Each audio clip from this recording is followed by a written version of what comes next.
بسم اللہ الرحمن الرحیم الحمدللہ رب العالمین الصلاۃ والسلام علی خاتم النبیین اللہم صلی علی سیدنا محمد وعلی آل سیدنا محمد۔ السلام علیکم ورحمۃ اللہ وبرکاتہ میرے ناظرین و سامعین۔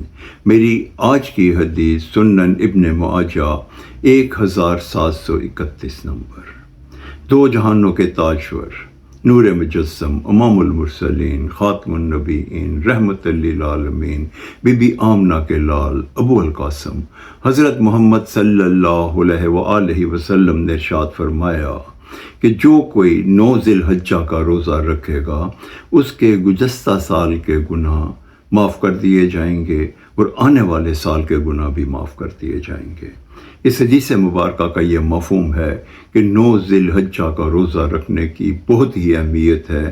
جو بھی اس دن اللہ کی رضا کے لیے روزہ رکھے گا، اللہ تعالیٰ اس کے گزشتہ سال اور آنے والے سالوں کے گناہوں کو معاف فرما دیں گے۔ مگر ایک چیز ذہن میں رہے کہ یہ وہ گناہ ہیں جو کبیرہ نہیں صغیرہ ہیں، جو معاف کر دیے جائیں گے۔ کبیرہ گناہوں کے لیے اللہ تعالیٰ سے استغفار کرنا اور معافی مانگنا، اور اللہ تعالیٰ سے اپنے گناہوں کی معافی رو رو کے معافی مانگیں، اللہ تعالیٰ انشاءاللہ گناہوں کو معاف کر دیں گے۔ مگر گناہوں کے بھی درجے ہیں۔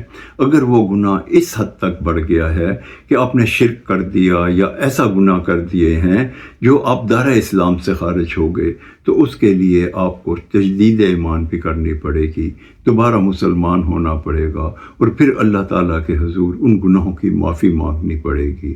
اللہ تعالیٰ بہت غفور الرحیم ہے، انشاءاللہ معاف فرما دیں گے۔ السلام علیکم ورحمۃ اللہ وبرکاتہ۔